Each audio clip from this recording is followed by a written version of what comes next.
Could this truly be my family?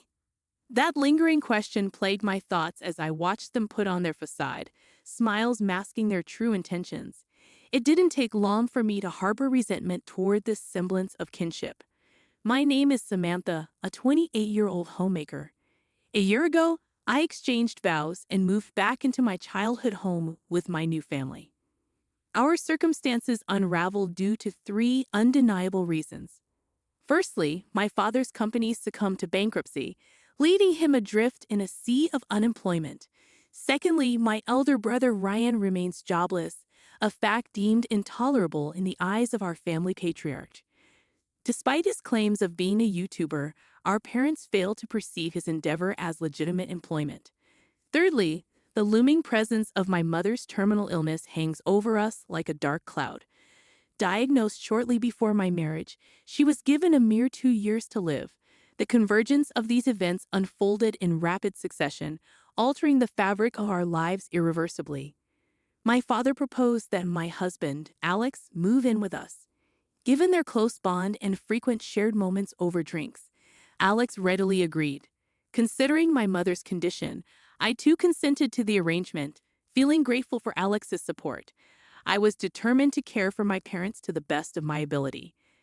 However, as the year passed since our marriage and cohabitation, my patience with my brother Ryan began to wear thin. It's been quite some time. Why are you content with being a housewife when dad is without a job? Isn't it odd that you're not contributing financially? Do you even understand the gravity of mom's situation?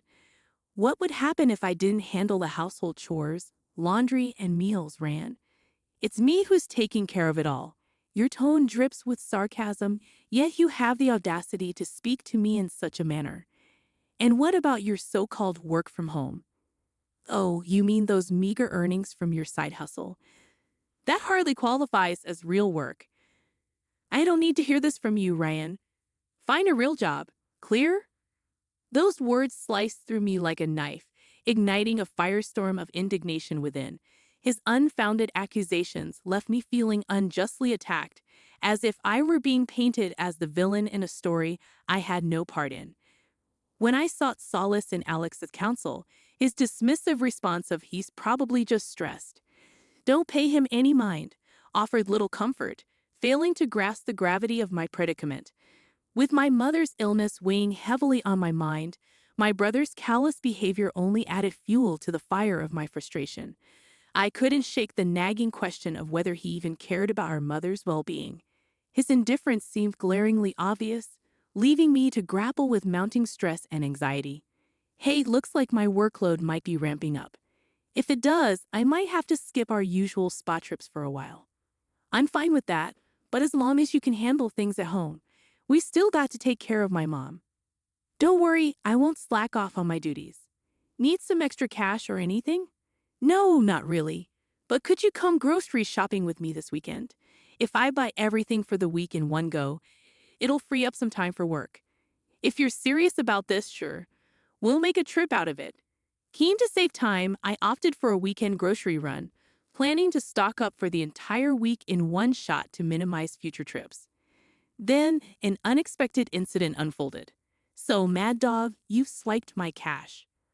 Out of nowhere, my husband pointed an accusing finger at me, alleging theft. Bewildered, I struggled to comprehend his accusations, let alone discern which money he was referring to. His face flushed crimson with anger as he directed his ire toward me. I couldn't fathom why he'd pin it on me. If anything, I should be the one furious. Blaming others isn't fair. Was it taken from your wallet? Don't act innocent. The $3,000 I stashed in the drawer is nowhere to be found. $3,000? Look, return it now, and we can put this behind us. Wait a minute. Why am I the scapegoat here? I had no clue you were hoarding such a hefty sum in the drawer. But you mentioned you were planning to take on more work lately. I found it rather suspicious. I can't believe you'd think so low of me. No, you've got it all twisted. Please trust me. I'm sorry, but I can't continue this if you won't trust me. Stop this nonsense. Give it back. No, I said give it back. Enough. If you're going to harbor that much doubt, then go ahead. Consider me gone. treated like a criminal in my own family. I'll be out of here by the day's end. I snapped. My patience worn thin by the accusations hurled at me by my own family. Banished from the house, I left in a storm of frustration. However, the next day, I received a frantic call from my brother Ran. Mom's in a terrible state. What? Ever since she realized you were gone, she's been in a state of panic, screaming for you. You need to return and calm her down. I refuse to set foot in that house again. I'm entrusting Mom to you, Ryan. You've never stepped up before, so now's your chance. With a steely resolve, I spoke, though inwardly conflicted. The tug of war between my pride and my worry for Mom weighed heavily on me. Enough with the bravado. This is too much for me to handle alone. She only listens to you, so just come back. Even Alex doesn't know how to handle this. I don't care. You reap what you sow. I will return, and I'm filing for divorce. I couldn't care less about that. It's none of my concern, but if it comes to it, you should take Mom with you. This is Mom and Dad's home. Why should I be the one to leave? If anyone should go, it's you, Ryan. If you're working, you should be self-sufficient. As the eldest son, this house belongs to me. There's no way I'm budging. You have some nerve. Have you ever stopped to think about Mom's well-being? She's fighting an illness right now. I'll return on one condition. You leave, Ryan. Those are my terms. I can't agree to that. It's simply not possible. Quit being so self-centered and come back already. Even amidst such turmoil, Ryan remained obstinate and self-centered. Meanwhile, Alex's absence was conspicuous, seemingly content to linger in the house. Perhaps feeling uneasy, he only returned to sleep, opting to dine elsewhere. My departure had evidently triggered a cascade of discord within the family. I hadn't realized our bonds were so fragile. Then, after a month had elapsed, Alex finally reached out. Hey, how long do you plan to stay away? Come back already. Your mother-in-law is becoming increasingly difficult to handle, posing a significant challenge. Once that's sorted and you've left, we can proceed with the divorce, of course. I'll return. Are you seriously considering that? Of course. I've been accused of theft and ejected from my own home. Wasn't that just an argument in the heat of the moment? You doubted your own family. I feel like I've failed in life. There's no trust left. Don't be ridiculous. The money is missing, and you're the only logical suspect. It's absurd to point fingers without evidence. Spare me your lectures. Just return the money, and we can put an end to this. You're the one acting foolish. Stop with the accusations. The truth is, you were desperate for money at that time. It's all too convenient. The culprit could only be you, criminal. Enough. Do you even want to know why I needed the money? I couldn't care less. Probably some frivolous purchase, like jewelry or whatnot. You were itching to get your hands on that cash. What's happening tomorrow? Huh? Are you serious? You don't even remember your own birthday. Oh, my birthday. Hold on, don't tell me. That's correct. Just as you suspected. I thought it was about time you had a new suit, and since you mentioned wanting a custom-made one, I was saving up for it. But it wasn't enough. Idiot! You know custom suits cost a fortune, and we can't afford that. That's precisely why I wanted to surprise you with it so badly. Yet you accused me of theft, and that hurt. Hold on, I had no idea. Please forgive me. It's not something to get so worked up about, right? I can't forgive you. The trust is shattered, so it's over. I'm sorry, but divorce is the only option now. That's why I've already consulted a lawyer. Or an attorney. Cut that out. I want to resolve this swiftly and return to my mom's place. I refuse. I won't divorce, and I won't vacate this house. We're meant to inherit it, after all. Huh? My resolve to divorce only solidified as Alex's demeanor remained unchanged. If he persists with this attitude, the divorce proceedings are bound to become tumultuous. Nevertheless, I stood firm in my decision. Amidst these thoughts, my brother reached out to me once more. Stop this nonsense. You need to return immediately. No chance. Why didn't you say anything before? What do you mean? Mom spilled the beans. She revealed that you've been footing the mortgage on this house. And not just that, you've been covering all the living expenses as well. Isn't it odd that you were unaware? And your job alone wouldn't suffice to cover all the expenses. But we can't afford the mortgage. What are you talking about? You have a job, yet you haven't contributed a dime to the household expenses. It's your responsibility to pay. Well, yes, but I invested in a computer, a top-of-the-line one. It was quite pricey. What? You spend money on a computer? Because I needed it for work. What choice did I have? Oh, so you're making enough to afford such luxuries. Then surely you can contribute to the mortgage, right? I've already told you I can't afford it. And your husband isn't chipping in for household expenses either. What's going on? Until now, I've been covering everything with my earnings, but now that Alex is dining out for every meal, there's no surplus money. What are we going to do?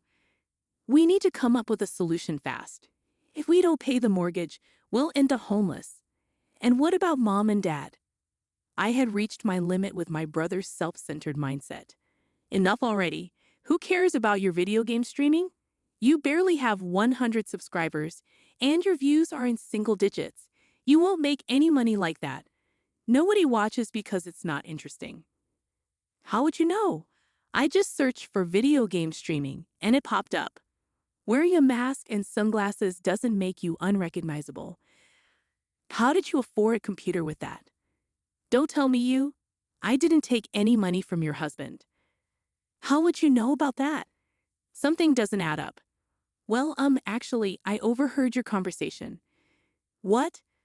There was nobody home when we had that argument. You were out, which is unusual for you. That's a misunderstanding. You must have mixed up the dates. Quit playing games. You're the one who stole it, aren't you? If you don't confess, I'll report you to the police. Wait, hold on.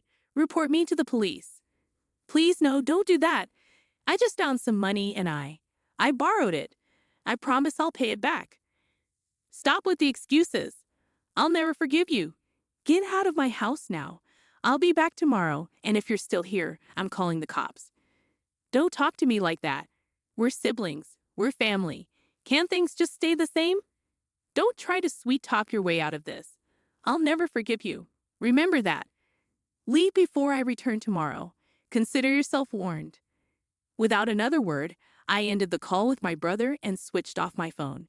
It seemed like he kept calling incessantly afterward, but I ignored it all. The next morning, I returned home. I'm back. My mother rushed to greet me. Mom, you're home. I'm so relieved. I never realized how much we need you, Samantha. I'm truly sorry. Mom, it's not your fault. As we conversed in the living room, my brother Ryan emerged from his room, uttering words that left me dumbfounded. So, you decided to grace us with your presence. Here are the details for the loan repayment.